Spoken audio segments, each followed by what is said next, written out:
Selamat malam dokter. Selamat malam, silakan duduk. Iya. Atas nama siapa ya mas? Namanya Bobby mas. Bobi. Iya. Nama anjingnya? Bromo. Bromo. Usia berapa mas? Ini mau 5 tahun mas. 5 tahun. Ini jantan ya? Iya jantan. Oke. Kalau boleh tahu punya apa?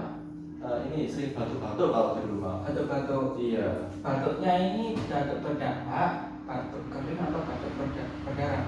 Kalau saya lihat sih batuknya berdahak ya mas. Berdahak. Iya. Berdahak. Terus ada gejala lain? Bersin-bersin mas. Bersin-bersinnya sejak kapan? Kayaknya bareng ya sama batuk-batuk. Jadi 2 hari yang lalu. 2 hari yang lalu. Iya.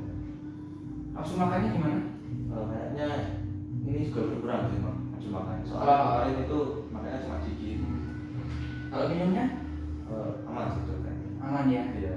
Jadi nafsu makannya jadi turun, minumnya tetap ya. Iya. Oke. Sebelumnya pernah divaksin? Sudah. Sudah. Oke. Vaksin keberapa? Pertama. Pertama ya. Jadi yang kedua belum. Belum. Oke.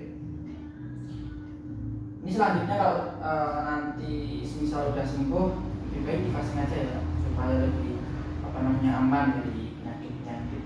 Iya siap. Oke. Oke, ini nanti perlu saya periksa ya, supaya tahu penyebab atau penyakitnya itu apa. Ya, kita lakukan pemeriksaan fisik ya, atau nanti misal gejalanya itu merujuk pada penyakit yang maksudnya itu penyakit yang beragam ya, atau gejalanya sama-sama, mungkin kita lakukan pemeriksaan lanjutan. Ya, baik. Saya serahkan masalah ini kepada dokter saja. Oke, makasih. Yes, Pak. Terus nonton Iya. itu. Allah Akbar.